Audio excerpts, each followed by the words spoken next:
భిన్నంగా ఆలోచించే కార్యక్రమానికి స్వాగతం.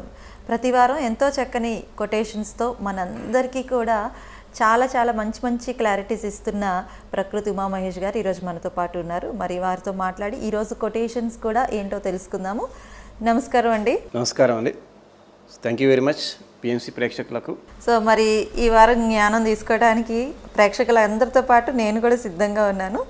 సో ఈరోజు కొటేషన్: ఈ ప్రపంచంలో అందరినీ ఒప్పించి మెప్పించే పని లేదు, సరైన దారిలో సాధన కొనసాగించడం మాత్రమే మన పని, గుర్తుంచుకోండి. సో అయితే ఎవరిని ఒప్పించొద్దు, ఎవరిని మెప్పించొద్దు అంటారు. ఈ ప్రపంచంలో రకరకాల వ్యక్తులు ఉంటారు. మన ఇల్లే తీసుకుంటే అమ్మ ఒక రకంగా ఉంటుంది, నాన్న ఒక రకంగా ఉంటాడు, అన్న ఒక రకంగా ఉంటాడు, అక్క ఒక రకంగా ఉంటుంది. ఈ 5 రకాల వ్యక్తుల్ని మెప్పించిన తర్వాత, ఒప్పించిన తర్వాత మనం ఏదైనా పని చేయాలంటే ఈ జీవితకాలంలో ఏమీ చేయలేదు. కాబట్టి వ్యక్తులను మెప్పించడము లేదా వారిని ఒప్పించడము అనే వాటి మీద ఆయాసపడి టెన్షన్ పడిపోయి పోనీ చివరికి ఈరోజు ఒప్పించాము అనుకోండి, రేపు అదే వ్యక్తులే మారి ఇంకొకటి కరెక్ట్ అంటారు. ఈరోజు కరెక్ట్ అన్న వ్యక్తులే రేపు వచ్చి ఇది కాదు ఇంకొకటి అంటారు. సో ఇది కొనసాగుతూనే ఉంటుంది జీవితకాలం. మనం చేయాల్సిన విషయం ఏంటంటే ఏదైనా ఒక గ్రంథం తీసుకోవాలి, సద్గ్రంథం, లేదా ఒక మహానుభావుని తీసుకోవాలి. గాంధీ ప్రకారం ఇది కరెక్టా, అప్పుడు అది సరైన దారి. సో అది మన హృదయానికి కానీ లేకుంటే ఒక గ్రంథం ప్రకారం కానీ, ఒక సద్గ్రంథం అంటారు, ఒక భగవద్గీతనో ఏదో ఒకటి అద్భుతమైన గ్రంథాలు చాలా ఉన్నాయి. సో ఆ సద్గ్రంథం ప్రకారం లేదా మన అంతర్గత మనసు చెప్పేదాన్ని బట్టి మనకు సరైనదని అనిపించి చేసుకుంటూ వెళ్తూ ఉంటే ఒక సాధన కావచ్చు, ఒక ఏదైనా పని కావచ్చు, that is more than enough. ఈరోజు అది దానికి వ్యతిరేకించవచ్చు మన వాళ్ళే లేకుంటే పక్కింటి వాళ్ళు. అదే వ్యక్తులు మనం ఎప్పుడైతే డెవలప్ కావడం మొదలు పెడతామో ఆ యొక్క సాధన ద్వారా, ఆ పని ద్వారా, అదే వ్యక్తులు వచ్చి ఆనందపడతారు. ఈ ఒప్పించడము మెప్పించడం అంటే మెప్పు కోసం చాలామంది తెలియకుండా ఎన్నో చేస్తుంటారు. ఒక సినిమా ఫీల్డ్ అయితే దట్ ఈజ్ ఫైన్, అది ఎంటర్టైన్మెంట్ ఫీల్డ్, ఎందుకంటే అది అక్కడ మెప్పించడమే వాళ్ళ జీవిత లక్ష్యం. అన్ని ఫీల్డ్లో అన్ని చోట్ల అది కాదు. వ్యాపారంలోనూ సినిమా ఫీల్డ్లోనూ ఓకే అవతల వాడిని ఇంప్రెస్ చేయాలి. అలా కాకుండా ప్రతి చోట అంటే భార్య దగ్గర మెప్పించాలి, భర్త దగ్గర మెప్పించాలి, అమ్మని మెప్పించాలి, నాన్నని మెప్పించాలి, అందరిని మెప్పించి చివరికి ఏమవుతుందంటే తెలియకుండా మనం మానసికంగా అలసిపోతాం. ఇంత చేసి వీరి కోసం చివరికి ఏం సాధించానని అనిపిస్తుంటుంది. కొన్ని సంవత్సరాల తర్వాత, కొద్ది రోజుల తర్వాత వీరి కోసమే కదా నేను అన్ని పక్కన పెట్టింది, నన్ను నేను పక్కన పెట్టింది, ఎన్నో త్యాగాలు చేశాను వీళ్ళ కోసం, వీళ్ళని ఇంప్రెస్ చేద్దామని. ఎవరిని ఇంప్రెస్ చేయడానికి మనం ఏమీ చేయకూడదు. ఈ ఇంప్రెషన్ అనేది రాంగ్ కాన్సెప్ట్. ఫస్ట్ ఇంప్రెషన్ ఇది బెస్ట్ ఇంప్రెషన్ కాదు. అసలు ఇంప్రెషన్ కోసం ఏమైనా చేయడం కూడా రాంగ్ కాన్సెప్ట్. సరైనది చేయాలి. సరైనది చేస్తే అవతల వాడు ఇంప్రెస్ అయితే మంచిది, కాకపోయినా మంచిది. అంటే ఎక్స్పెక్ట్ చేయకుండా మీ బాధ్యత ఏంటో, మీ ధర్మం ఏంటో అది మీరు చేసేయాలి. సరైనది చేసిన అవతల వాడు ఇంప్రెస్ కావట్లేదంటే అది వాడి ప్రాబ్లం, మనది ప్రాబ్లం కాదు.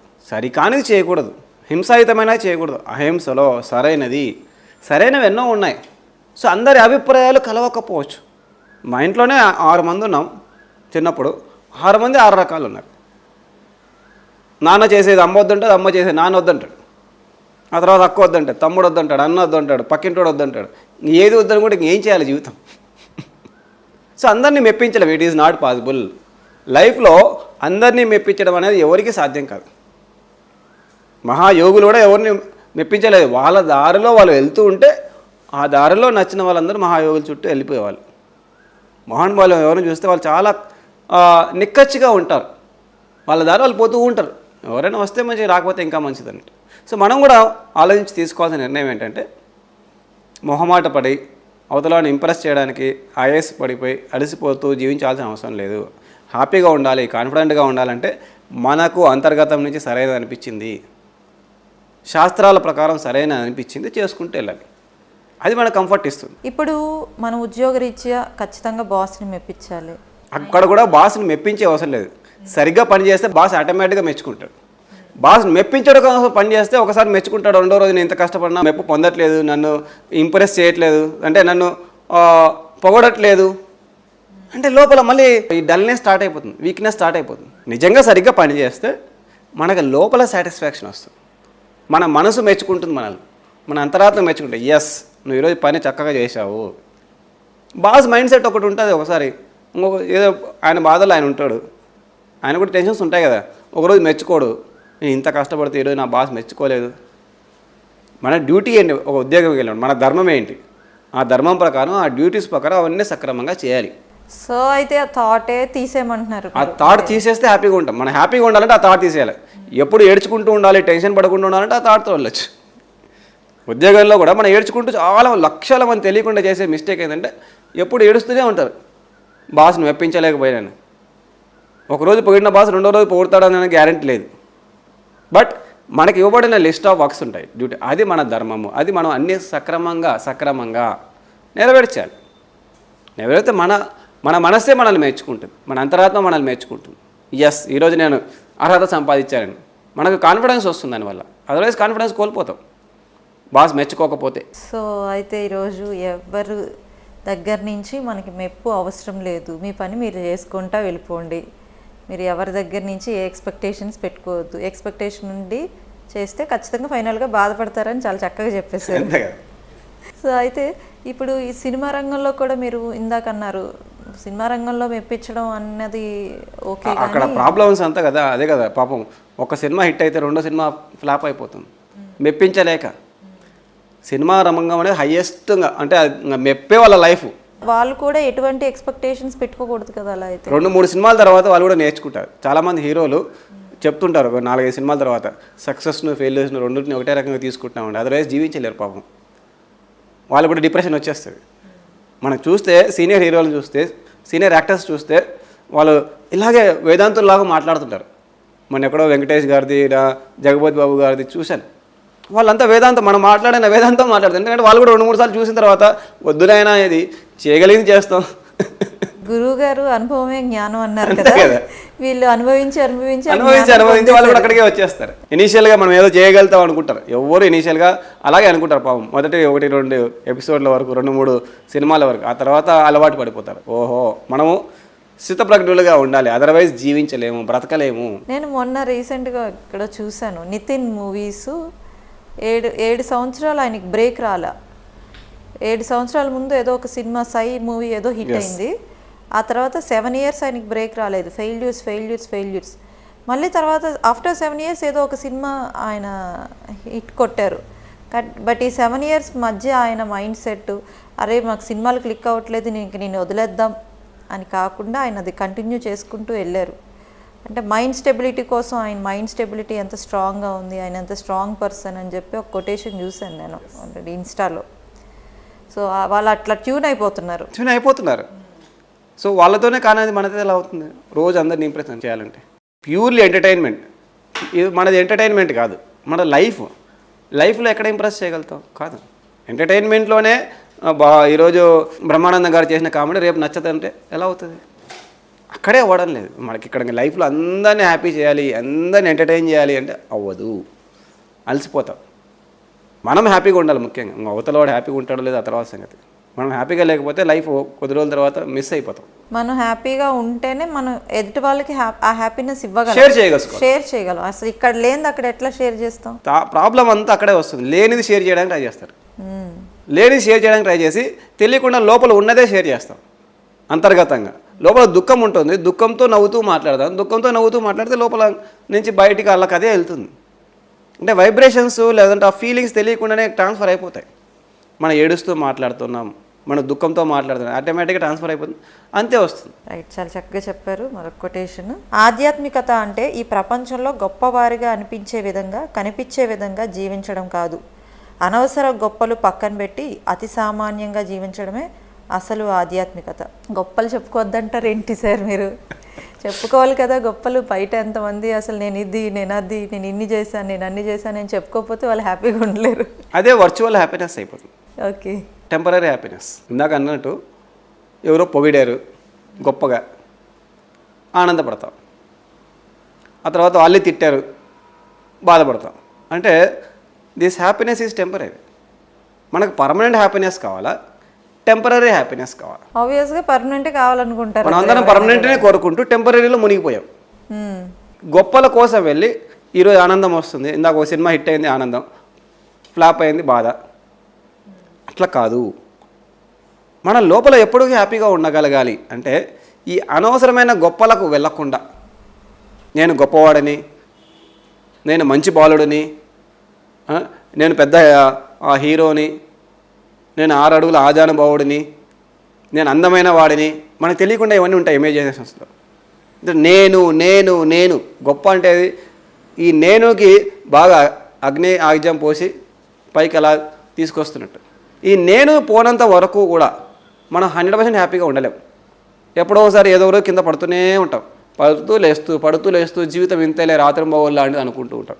దాని కారణం ఈ లోపల తెలియకుండా మనం పోషిస్తున్న ఈ నేనును పక్కన పెట్టనంత వరకు ఆధ్యాత్మికత అంటే చాలామంది ఏమనుకుంటారంటే ఏదో గొప్ప గొప్ప భాషణాలు చెప్పేసి నేను కూడా పెద్ద హీరోని అనిపించుకొని, నేను కూడా ఒక మహేష్ బాబు లాంటి వాడిని అనిపించుకొని పెద్ద పెద్ద అట్లా స్పీచ్లు ఇచ్చేసి, అంటే స్పీచ్లు ఇవ్వడం ద్వారానో, లేకుంటే గొప్ప డ్రెస్సులు వేసుకోవడం ద్వారానో, లేకుంటే ఏదో వేష భాషల ద్వారా గొప్పవాడు అనిపించుకోవడం ఆధ్యాత్మికత అనుకుంటూ ఉంటారు. గొప్ప గొప్ప పద్యాలు చదవడం ద్వారా, అంటే పద్యాలు చదివితే ఆధ్యాత్మికత ఎలా అవుతుంది? పద్యాన్ని పాటిస్తే ఆధ్యాత్మికత అవుతుంది. భగవద్గీత పద్యాలు చదవడం వల్ల మనం ఆధ్యాత్మికలోకి వెళ్ళాము. భగవద్గీత పద్యాలు జీవితంలో పాటిస్తే అప్పుడు అది నిజమైన ఆధ్యాత్మికత. ఎప్పుడైతే పాటిస్తామో ఈ ఆటోమేటిక్గా ఈ అహంకారాలు పక్కన పెట్టేస్తాం. ఈ పాటించినప్పుడే పైపైన మెరుగులతో మనం తిరుగుతూ ఏడుస్తూ ఉంటాం. పాటించినా పాటించకపోయినా నేను అన్ని పద్యాలు చెప్పడం చాలా గొప్ప విషయం. అక్కడే problem. That is what is ego ట్రాప్లోకి పడిపోతున్నాం. మనం ఏం చేస్తామంటే పెద్ద పెద్ద శాస్త్రాలు తీసుకొని పద్యాలు కంఠస్థం చేసేసి పద్యాలు పాడేసి గొప్ప అనుకుంటాం. ఎలా గొప్ప అవుతాం? 1000 మంది చేయలేరు, వేలల్లో ఒక్కరు మాత్రమే చేయగలరు. అది ఎలా గొప్పగా? సినిమా వాళ్ళకి మనకు తేడా ఏంది? ఇంకా వాళ్ళు యాక్షన్ చేశారు, వాళ్ళు గొప్ప అనుకుంటారు. మనం యాక్షన్ చేసాం, మనం గొప్ప అనుకుంటున్నాం. వాళ్ళు చేసిన యాక్షన్ ఒకటి, మనం చేసిన యాక్షన్ ఒకటి. అది కాదు నిజంగా ఆధ్యాత్మికత. అంటే ఒక్క పద్యమైనా సరే శ్రీకృష్ణుడు చెప్పింది ఒక్క లైను మన జీవితంలో పెడితే, మనం పాటిస్తే అప్పుడు లోపల నుంచి హ్యాపీనెస్ వస్తుంది. నిజంగానే మనం గొప్ప వాళ్ళం అవుతాం. గొప్పగా అనిపించుకోవడం కాదంటే సినిమాలలో శ్రీకృష్ణుడు వేషాలు వేస్తుంటారు, వేషాలు వేసి గొప్పగా శ్రీకృష్ణుడు వేషం వేసేవారండి. దానికి నిజంగా శ్రీకృష్ణ తత్వాన్ని మనం అలవర్చుకోవడానికి చాలా డిఫరెన్స్ ఉంది కదా. తెలియకుండానే అందరం శ్రీకృష్ణుడు వేషం, రాముడు వేషం వేసేస్తుంటాం జీవితంలో. వేషాలు కాదు వేయాల్సింది, తత్వాన్ని అలవర్చుకోవాలి. ఎప్పుడైతే తత్వాన్ని అలవర్చుకుంటామో మన మహానుభావులు చూస్తే షిరిడి సాయిబాబా దగ్గర ఏముంది, రమణ మహర్షి దగ్గర ఏముంది? ఏమీ లేదు వాళ్ళ దగ్గర. మనం గమనిస్తే మహానుభావుల దగ్గర ఏమీ ఉండదు. గాంధీ మహాత్ముడి దగ్గర ఏముంది? ఏమీ లేదు. అబ్దుల్ కలాం గారు తీసుకోండి, అంతకుముందు అంటే వాళ్ళు 100 సంవత్సరాల క్రితం. అబ్దుల్ కలాం గారి దగ్గర ఏముంది? ఏమీ లేదు. మహానుభావులను గమనిస్తే చాలా హయ్యెస్ట్ స్టేజ్కి వెళ్ళిన వాళ్ళని, యూనివర్సల్ లెవెల్లో తీసుకునే వాళ్ళని చూస్తే వాళ్ళ దగ్గర ఏమీ ఉండదు. వాళ్ళు తప్ప, వాళ్ళే వాళ్ళ లైవ్ ఎగ్జాంపుల్ వాళ్ళ తత్వానికి. సోక్రటీస్ దగ్గర ఏమీ లేదు, జీసస్ క్రైస్ట్ దగ్గర ఏమీ లేదు. సో ఏదో ఉంటే గొప్పగా, ఏదో షర్ట్ వేసుకుంటే, ఏదో ప్యాంట్ వేసుకుంటే, ఏదో సూట్ వేసుకుంటే గొప్ప. సోక్రటీస్ కానీ, జీసస్ కానీ, కృష్ణుడు కానీ నేను చాలా గొప్ప అని ఎక్కడ చెప్పుకోలేదు. గొప్పల కోసం ఏది చేయలేదు. వాళ్ళ జీవన విధానం ద్వారా వాళ్ళ విధానం గొప్ప. జస్ట్ వాళ్ళ ఫ్లో మనం చూసాం అంతే, అది ఫాలో అయ్యాము, అది మనకు నచ్చింది. వాళ్ళు చెప్పుకోలేదు ఎక్కడ. ఈ గొప్పల కోసం పరిగెత్తడం కాకుండా ఆధ్యాత్మికత అంటే సింప్లిసిటీ అనేది లేకుంటే అది ఆధ్యాత్మికత కాదు. మహానుభావులను ఎవరిని చూసుకున్నా చాలా సింపుల్గా ఉంటారు. మోర్ కాంప్లెక్స్గా ఉండరు. కాంప్లెక్సిటీ ఉంది అంటే తెలియకుండానే వాళ్ళు ఒక మాయలో పడిపోయామని. సింప్లిసిటీనే ఫస్ట్ స్టెప్, ఆ తర్వాత మిగతావన్నీ. Naturality, simplicity. అట్లా కాదు నేను ఏదో హావభావాలతో ఏదో చేసేస్తాను అంటే okay, entertainment, that is a kind of entertainment. Mahesh Babu చేసాడు, మనం కూడా చేస్తాం. మహేష్ బాబు ఆయన ఫీల్డ్కి అవుట్ చేశాడు, అది కరెక్ట్. మనం ఎందుకు చేయాలి? We are not here to entertain people, we are here to live the life. అది మన ప్రొఫెషన్ అయితే దట్ ఈస్ డిఫరెంట్ స్టోరీ. ప్రొఫెషన్లో చేస్తాం, అక్కడ ఏ రోల్ చేయాలంటే ఆ రోల్ చేయాలి. నేను ఆఫీస్కి వెళ్తాను, I'm a software engineer, I to play my role as a software engineer. అక్కడ ఓకే, ఎందుకంటే అది ఒక బాధ్యత, అది ప్రొఫెషను, అక్కడ ఆ యొక్క రోల్ ప్లే చేయాలి. కానీ జీవితంలో ప్రతి చోట రోల్ ప్లే చేస్తే ఎలా? నాటకాల నుంచి బయటికి రావాలి. మరి జీవితమే ఒక నాటకం, నటించండి అంటారు కదా. నటించకూడదు, జీవించాలి, అది తప్పు. నటించండి అంటే అటాచ్మెంట్ లేకుండా ఉండండి అని చెప్పడం కోసం అలా చెప్పి ఉండొచ్చు. అంటే నాన్ అటాచ్డ్గా ఉండండి. ఇప్పుడు టీచర్ ఉన్నాడు, స్కూల్లో క్లాస్లోకి వెళ్తే కోపాన్ని నటిస్తాడు, ప్రదర్శిస్తాడు, కోపం చూపించాడు, కోపం రాదు, కానీ అక్కడ అవసరం కాబట్టి నటిస్తాడు. అలా అది కరెక్ట్. అంటే దానికి ఆ కోపానికి ఆయనకు సంబంధం లేదు, అక్కడ అవసరాన్ని నిమిత్తం ప్రదర్శిస్తాడు, దట్ ఈజ్ ఫైన్. అంతేగాని మనము అన్ని చోట్ల నటిస్తూ పోతే జీవితం కోల్పోతాం. ఇంప్రెస్ చేయడానికి నటించడం, గొప్పవాడు అనిపించుకోవడానికి నటించడం, ఇవన్నీ రాంగ్ కాన్సెప్ట్స్. కరెక్ట్. సో ఆధ్యాత్మికత అంటే మామూలుగా ఉండడం, నార్మల్గా ఉండడం, సామాన్యంగా ఉండడం. అతి సామాన్యుడు లాగా నేను ఒక పవర్ఫుల్ పర్సన్ అంటే లోపల అంటే ఇట్లా గాల్లోకి లేస్తే ఆధ్యాత్మికత ఎలా అవుతుంది? సిద్ధులు అంటారు వాటిని. ఆ సిద్ధి సంపాదించడం గొప్పతనం కాదంటారా? అది సిద్ధి అంటారు. ఆధ్యాత్మికత అంటే జీవన విధానం. నాకు తెలిసేంత వరకు భగవద్గీతలో ఎక్కడ సిద్ధుల గురించి చెప్పలేదు.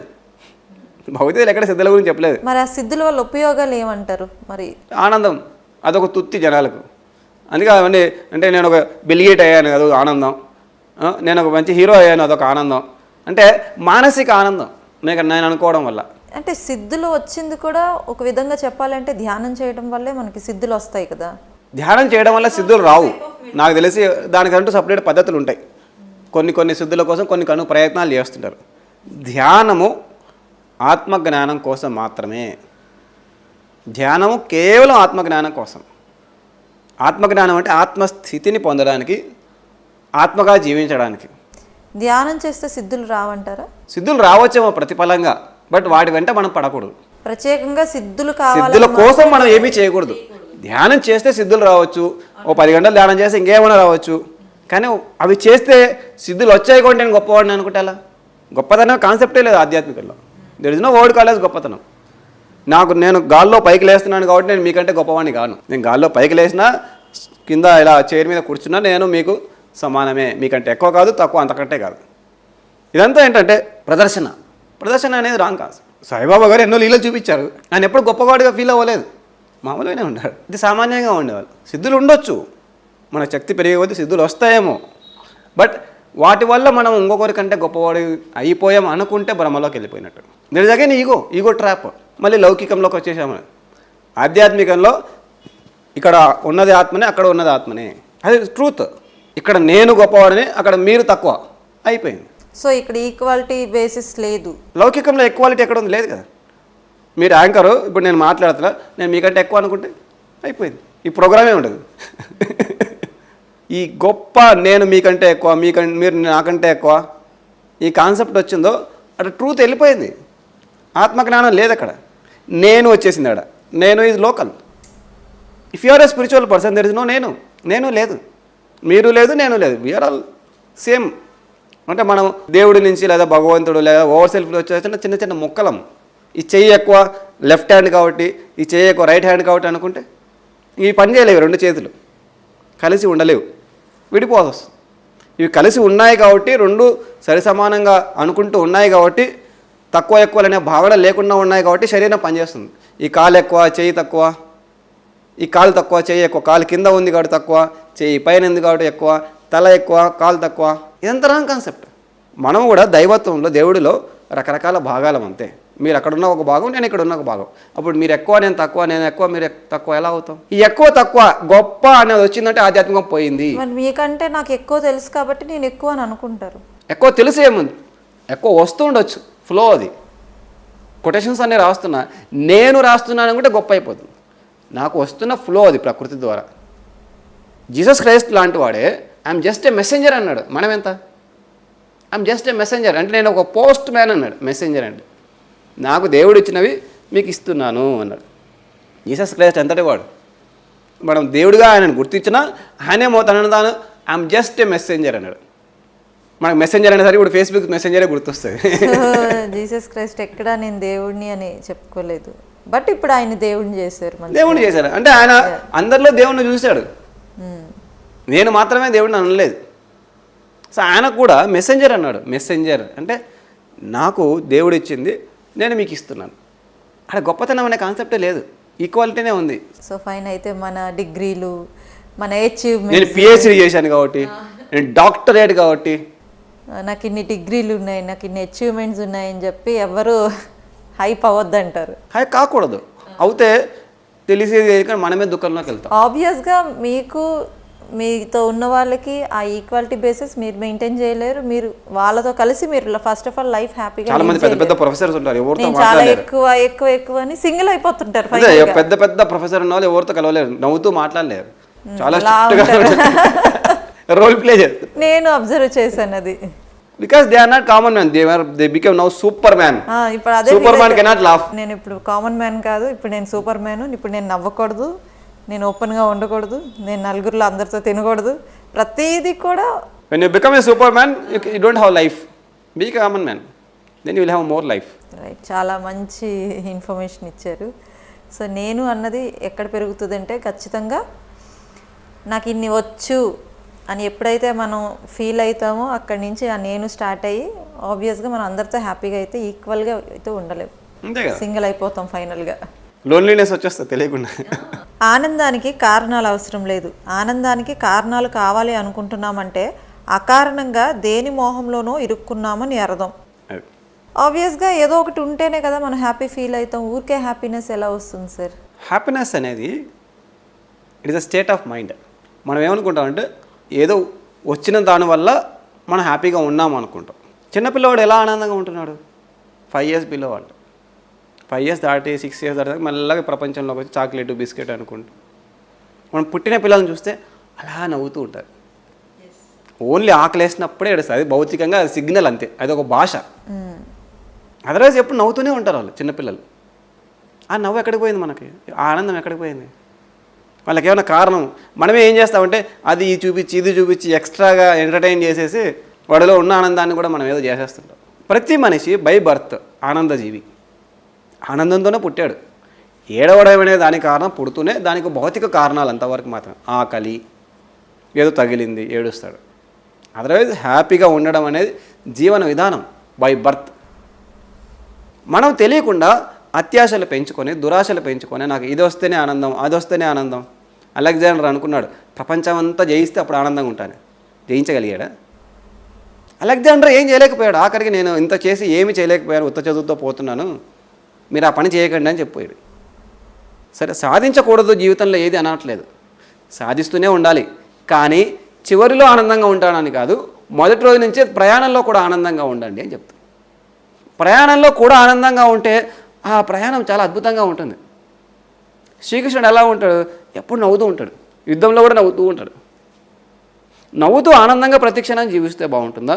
యుద్ధం చేస్తున్నాను, నా జీవితం ఎలా అయిపోయింది అలా అయిపోయింది, యుద్ధం అయిపోయాక ఆనందంగా ఉంటాను, యుద్ధంలో గెలిచాక ఆనందంగా ఉంటాను. We are annoyingly result oriented people. We became result oriented people, which is actually wrong. ఏ రిజల్ట్ వస్తే ఏంటంట దాన్ని, ఆ రిజల్ట్ ఇది, ఈ రిజల్ట్ వస్తేనే ఆనందంగా ఉండడం డిఫైన్ చేసుకున్నది కూడా మనమే. ఫస్ట్ ర్యాంక్ వస్తే ఆనందము, చిన్నప్పుడు ముందు మన చిప్లో ఇవన్నీ పెట్టుకున్నాం. ఫస్ట్ ర్యాంక్ వస్తే ఆనందం అని పెట్టుకున్నాం. ఫస్ట్ ర్యాంక్ రాకుండా సెకండ్ ర్యాంక్ వచ్చింది ఒకసారి, నాకు ఏడ్చా, అయిపోయింది పోల్చుకొని. అంటే ఫస్ట్ ర్యాంక్ రాకపోతే ఆనందంగా ఉండకూడదా? అర్హత లేదా? అలా ఎక్కడైనా రాయబడింది ఆ గ్రంథంలో? ఆ తర్వాత మంచి అమ్మాయిని పెళ్లి చేసుకుంటే ఆనందం, అందమైన అమ్మాయిని పెళ్లి చేసుకుంటే ఆనందం, అంతా చదువు అయిపోయింది. మంచి ఉద్యోగం వస్తే ఆనందం, 1,00,000 రూపాయల జీతం వస్తేనే ఆనందం. ఇవన్నీ మనము రాసుకున్న ఆలోచన విధానాలే. మధ్యలో కూడా ఆనందంగా ఉండకూడదని ఎవరు చెప్పలేదే. ఓన్లీ సినిమాకి వెళ్ళినప్పుడు, సినిమా చూసినప్పుడు ఆనందంగా ఉంటున్నాం, అదర్వైజ్ జీవితం అంతా ఏదో ఉంటున్నాం, బ్రతుకుతున్నాం. అలా ఎందుకు? బ్రహ్మానందం జోక్ వేసినప్పుడే ఆనందంగా ఉండాలా? హీరో ఫైట్ చేసినప్పుడే ఆనందంగా ఉండాలా? ఇది మానసిక విధానము. మనం అనుకుంటే 24/7 ఉండొచ్చు. ఆనందంగా ఉండడంలో తప్పేంటి? నవ్వుతూ జీవిస్తే తప్పేంటి? మహా అయితే తిరిగి మనతో నవ్వుతూ మాట్లాడతారు. ఇంకొకరిని తక్కువ చేయడం తప్పు, ఇంకొకరిని ఎగతాళి చేయడం తప్పు అన్నారు. అలా కాకుండా హ్యాపీగా నవ్వుతూ మాట్లాడితే ఎంత బాగుంటుంది ఎనీ టైం. సో ఇలా ఉంటే ఆనందంగా ఉంటాను, అందంగా ఉంటే ఆనందంగా ఉంటాను, ఉద్యోగం వస్తే ఆనందంగా ఉంటాను, పెళ్ళి అయితే ఆనందంగా ఉంటాను, పెళ్ళి కాకపోతే ఆనందంగా ఉంటాను, పిల్లలు ఉంటే ఆనందంగా ఉంటాను, పిల్లలు కాకపోతే ఆనందంగా ఉంటాను. కండిషన్లు ఏంటి? ఇదంతా కండిషనల్ హ్యాపీనెస్, మనం చేసుకున్న ప్రోగ్రామింగ్ ఇది. We can be happy unconditionally. ఏది ఉన్నా ఏది లేకపోయినా ఆనందంగా ఉండాలి. పెళ్ళి అయితే ఆనందంగా ఉండాలి, పెళ్ళి కాకపోతే ఇంకా ఆనందంగా ఉండాలి. పిల్లలు పుడితే ఆనందంగా ఉండాలి, పిల్లలు పిల్లకపోతే ఇంకా ఎక్కువ ఆనందంగా ఉండాలి. అడ్డగా తిరగచ్చు, ఏంటైనా చేయొచ్చు. పిల్లలు ఉన్నారు కాబట్టి అన్ని పనులకు పోలేకపోతున్నాం. నాకు 24 గంటలు తిరగాలి ఉంటుంది. మా పాప ఉంది, మాకు భార్య ఉంది, కాబట్టి తిరగలేకపోతున్నాను, అనుకున్నంత తిరగలేకపోతున్నాను. సో అన్ని ప్లస్ పాయింట్లే, ఇక్కడ మైనస్ పాయింట్ లేవు. మనం కండిషన్స్ పెట్టుకోవడం వల్ల మైనస్ పాయింట్లు ఉన్నాయనుకుంటున్నాం. ప్రతిదీ ప్లస్ పాయింటే. ఆ విషయం అర్థమైతే మనం 24/7 హ్యాపీగా ఉంటాం. 24/7 హ్యాపీగా ఉండాలి, దానికోసమే జీవితం ఉంది. 24/7 ఆత్మవిశ్వాసంతో ఉండాలి, 24/7 ఆనందంగా ఉండాలి. ఈ రెండు లేనప్పుడు జీవితమే లేదు. ఆత్మవిశ్వాసం లేకపోతే జీవితం లేదు, ఆనందం లేకపోతే జీవితము లేదు. దీనికి కండిషన్లు ఎందుకు? మనం పెట్టుకున్నవి అవన్నీ కూడా తెలియకుండా చిన్నప్పటి నుంచి నూరిపోసారు మన తల్లిదండ్రులు, పక్కింటి వాళ్ళు. నువ్వు ఇలా ఉంటే ఆనందం, నువ్వు మంచి పౌడర్ వేసుకుంటే ఆనందంగా ఉండాలి, లేకపోతే నువ్వు బ్యాడ్ బాయ్. మంచిగా రెడీ అయితే నువ్వు గొప్పవాడివి, మంచిగా రెడీ కాకపోతే గొప్పవాడి కాదు. ఇతరులందరూ నీకు చప్పట్లు కొడితే అప్పుడు ఆనందం, చప్పట్లు కొట్టకపోతే కాదు. ఫస్ట్ ర్యాంక్ వస్తే ఆనందం, సెకండ్ ర్యాంక్ వస్తే వేస్ట్. అంటే మన ఆనందాన్ని తీసేశారు, ఉన్న ఆనందాన్ని కాస్త. అకారణంగా ఎందుకు బాధగా ఉండాలి? ఇక్కడ ఎందుకు మోహంలో అనే దాన్ని పెట్టామంటే ఏదో తెలియకుండానే దాంట్లో ఇరుక్కున్నాం. ఫస్ట్ ర్యాంక్ అనే దాంట్లో ఇరుక్కున్నాం, అందం అనే దాంట్లో ఇరుక్కున్నాం, శరీరం అనే దాంట్లో ఇరుక్కున్నాం, 6 అడుగులు అనే దాంట్లో ఇరుక్కున్నాం. దేని వ్యామోహంలోనే ఇరుక్కున్నాం కాబట్టి ఆనందంగా ఉండలేకపోతున్నాం. ఈ వ్యామోహం అనేది కండిషన్. ఈ అమ్మాయిని పెళ్లి చేసుకుంటేనే ఆనందం. అమ్మాయి లేకపోతే జీవితమే లేదా? మనం దేవదాసు కావాలా? ప్రేమించిన అమ్మాయి వదిలేసింది, ప్రేమించిన అబ్బాయి వదిలేశాడు అంటే వాడు వదిలేస్తే వాడి ప్రాబ్లం, అది మన ప్రాబ్లం ఏంటి? మనలాంటి సరైన వారిని వదిలేస్తే అవతలోడి ప్రాబ్లం అది. మనం సరైన వ్యక్తులు అయ్యి ఉంటే. సో ఎవడో వదిలేశాడని ఆ వ్యామోహంలో ఏడవడం, ఏదో జరగలేదని ఆ వ్యామోహంలో ఏడవడం, ఏదో అనుకున్నది అనుకున్నట్టుగా లేదని ఏడవడం, అంటే ఇరుక్కున్నాము, తెలియని వ్యామోహంలో ఇరుక్కున్నాం. తెలియని వ్యామోహంలో ఇరుక్కున్నప్పుడే మనకు ఆనందం ఉండదు. అదర్వైజ్ హ్యాపీగా ఉంటాం మనం. Everybody is happy by birth. పుట్టిన ప్రతి పిల్లవాడు ఆనంద జీవి. అది చిన్నప్పుడు కమ్యూనికేషన్ ఏడవడం అనేది అంతవరకు మాత్రం. ఏడుస్తూ ఎవరు పుట్టలేదు, ఆనందంగానే పుట్టారు అంతా. సో ఆ విషయాన్ని చెప్పడం కోసం ఆ కొటేషన్ రాయడం. So we have to be happy all the time, unconditionally. So అంటే మనకు కావాల్సింది ఒకటి మన దగ్గరికి రావట్లేదు అంటే ఆబ్వియస్గా అనీజీ స్టార్ట్ అవుతుంది కదా. ఇప్పుడు మనకి ఏదైతే రిక్వైర్మెంట్ ఉందో అది లేదు అన్నప్పుడు ఆబ్వియస్గా అనీజినెస్ ఎందుకు ఉండాలి? ప్రయత్నం చేయొచ్చు. ఇప్పుడు నేను మంచి ఉద్యోగం తెచ్చుకోవాలి, ప్రయత్నం చేస్తున్నాం, రాలేదనుకుంటూ ఇప్పటి నుండే బాధగా ఎందుకు ఉండాలి? ఉద్యోగం వచ్చేసరికి మనం అలసిపోయి ఉంటాం. ప్రయత్నం చేస్తాము, ఏడ్చుకుంటూ నాకు లేదు లేదు లేదని టెన్షన్గా ఏడ్చుకుంటూ ప్రయత్నించి ఆ ఉద్యోగం వచ్చేసరికి ఆఫీస్కి వెళ్ళిపోయి మళ్ళీ ప్రమోషన్ రాలేదు, మళ్ళీ ఇంక్రిమెంట్ రాలేదు అంటే ఇంకా కొనసాగుతూనే ఉంటుంది. చిన్నప్పుడు నేను అనుకునేవాడిని, అబ్బా ఒక 25,000 జీతం వస్తే చాలని, ఉన్న జాబ్ వస్తే చాలని. జాబ్ వచ్చింది, అక్కడితో ఆగామా? జాబ్ వచ్చాక వాడికి ఎక్కువ ప్రమోషన్ ఇచ్చారు, వాడికి ఎక్కువ డబ్బులు ఇచ్చారు, వాడికి ఎక్కువ ఇంక్రిమెంట్ ఇచ్చారు, నాకు లేదు. మొదట ఈ కంపెనీలో జాబ్ వస్తే చాలు నాయన అని దేవుడికి మొక్కుకున్న రోజులు ఎన్నో ఉన్నాయి. నేను కూడా అలాగే చేశాను. అక్కడితో ఆగామా? అంటే ఈ ఎప్పుడైతే కండిషన్ సాటిస్ఫై అయిందో అక్కడితో ఆగదు. జాబ్ వస్తే హ్యాపీగా ఉంటాననేది రాంగ్ కాన్సెప్ట్. జాబ్ వచ్చాక ఈ ఎవరైతే ఇలా ఈ క్వశ్చన్తో ఉంటారో, ఈ దాంతో ఉంటారో, ఈ కండిషన్తో, వాళ్ళు నెక్స్ట్ దానికి వెళ్ళిపోతారు. జాబ్ వచ్చాక హ్యాపీగా ఉంటారు. ప్రమోషన్ కావాలా, 3 నెలలు హ్యాపీగా ఉంటారు. 3వ నెల మొదలవుతుంది రామాయణం, మళ్ళీ కొత్త రామాయణం తీసుకుంటుంది మైండ్. ఈ లెక్కన ఎప్పటికీ వాళ్ళు హ్యాపీగా ఉండలేరు. ఎప్పటికీ 99% ఉద్యోగం చేసేవాళ్ళు, వ్యాపారం చేసేవాళ్ళు హ్యాపీగా ఉండరు. హ్యాపీనెస్ని ఎక్కడో వెతుక్కుంటే ఆబ్వియస్గా ఒక పార్టీ చేసినప్పుడు హ్యాపీగా ఉంటారు అంతే. అంటే ఓ విధంగా డిపెండ్ అయిపోతున్నాం మనం. That's all, which is actually virtual. అది తెలియని మోహము, వ్యామోహం. ఉద్యోగం అనే వ్యామోహము, ఇంక్రిమెంట్ అనే వ్యామోహము, ప్రమోషన్ అనే వ్యామోహము, పెళ్ళి అనే వ్యామోహము, పిల్లలు అనే వ్యామోహము. ఇవన్నీ చేయొద్దని చెప్పడం లేదు. అవి వచ్చిన తర్వాత హ్యాపీగానే ఉంటానని ఎందుకు అనుకోవాలి? Why don't be happy right now? Happiness is right now, not in any result. ఏ రిజల్ట్లో కూడా హ్యాపీనెస్ అనేది రాదు. మనం సంతోషిస్తాం ఆ కొద్దిసేపు. Happiness is a state of mind. అది మన ఓన్ చాయిస్ వల్ల. ఈ రోజు నుంచి నేను ఆనందంగా ఉంటాను అని డిసైడ్ చేసుకుంటే మెల్లమెల్లగా ఉండడం మొదలుపెట్టచ్చు. 24 గంటలు ఉండొచ్చు. మొదట 1 గంట సేపు ఉంటాం, తర్వాత 2 గంటలు ఉంటాం. ఆనంద సాధన చేయాలి అందరూ. ధ్యాన సాధనలాగా ఆనంద సాధన కూడా చేయాలి. చేస్తే అవుతుంది. మెల్లమెల్లగా కండిషన్స్ పక్కన పెడుతూ హ్యాపీగా ఉండడం. బట్ ఏది సాధించకూడదని ఎవరు చెప్పలేదు, మనం కూడా చెప్పడం లేదు. సాధించు, అన్నీ సాధించు, బట్ హ్యాపీగా సాధించు. హ్యాపీనెస్ ఈజ్ ద వే అని బుక్ ఉంది ఒకటి, వాండయ్యర్ గారిది. హ్యాపీనెస్ అనేదే దారి, ఆనందమే దారి. ఎవరో ఒక ఆర్గనైజేషన్ కూడా ఉంది నాకు తెలిసి, ఆనంద మార్గం అని. ఆనందం ఒక మార్గం. ఆనందంగా లేకపోతే ప్రయాణం ఎలా కొనసాగుతుంది? సో మనం ఎప్పుడైతే హ్యాపీగా ఉంటాం అప్పుడు మనకి వేస్ అన్నీ కనిపిస్తాయి, ఆటోమేటిక్ కలుస్తాయి. కనబడదు. ఏడ్చేవాడు కళ్ళు మూసుకుంటాడు, సగం కనబడవు. హ్యాపీగా ఉండాలి, ఏది ఏమైనా హ్యాపీగా ఉండాలి. 3 పూట్ల తిండి అయితే దొరుకుతుంది కదా, ఇంకేం కావాలి? జంతువులకి ఆ 3 పూట్ల తిండి కూడా దొరక ఎత్తుక్కుంటూ ఉంటాయి, అవి హ్యాపీగా ఉన్నాయి. మనం ఎందుకు హ్యాపీగా లేవు? మనకు 3 పూట్ల తిండి ఉంది, ఉండడానికి ఇల్లు ఉంది, అమ్మ ఉన్నారు, నాన్న ఉన్నారు, అన్నీ ఉండి కూడా హ్యాపీగా ఎందుకు లేవు? బికాస్ దురాశ, తెలియని దురాశ అనే ప్రోగ్రామింగ్లో ఉన్నాం. దురాశ వల్ల ఎప్పుడు దుఃఖంలోనే ఉంటున్నాం. ఉన్నదాంతో హ్యాపీగా లేం మనం. సార్ చాలా చాలా బాగా చెప్పారు. హ్యాపీనెస్ అన్నది ఎక్కడ డిపెండ్ అవ్వద్దు. హ్యాపీనెస్ అన్నది మీ నుంచి న్యాచురల్గా రావాలి. ఏ థింగ్స్ మీద దేని మీద డిపెండ్ అయితే అది హ్యాపీనెస్ కాదని చాలా అద్భుతంగా చెప్పారు. సో మరి ఈరోజు చర్చించుకున్న కొటేషన్స్ అన్నీ కూడా పర్సనల్గా నాకు కూడా చాలా వరకు రియలైజ్ అయ్యాను నేను కూడా. Thank you very much PMC ప్రేక్షకులకు, మన గురువుగారైన బ్రహ్మశ్రీ పత్రిజీ గారికి, పిఎంసి టీంకు థ్యాంక్ యూ వెరీ మచ్. చూశారు కదా ఈరోజు ప్రకృతి ఉమామహేష్ గారు ఎంత చక్కగా కొటేషన్స్ అన్నిటికీ చక్కని ఎక్స్ప్లెనేషన్ ఇచ్చారు. సో చాలా వాల్యుబుల్ పాయింట్స్ ఈరోజు డిస్కస్ చేసుకున్నాం. అందరికి కూడా యూజ్ అవుతుంది, యూటిలైజ్ చేసుకుంటారని మనస్ఫూర్తిగా కోరుకుంటూ మరి ఈరోజు భిన్నంగా ఆలోచించే కార్యక్రమంలో చాలా అద్భుతంగా చర్చించుకున్నాం. మరొక కార్యక్రమంలో మళ్ళీ కలుసుకుందాం.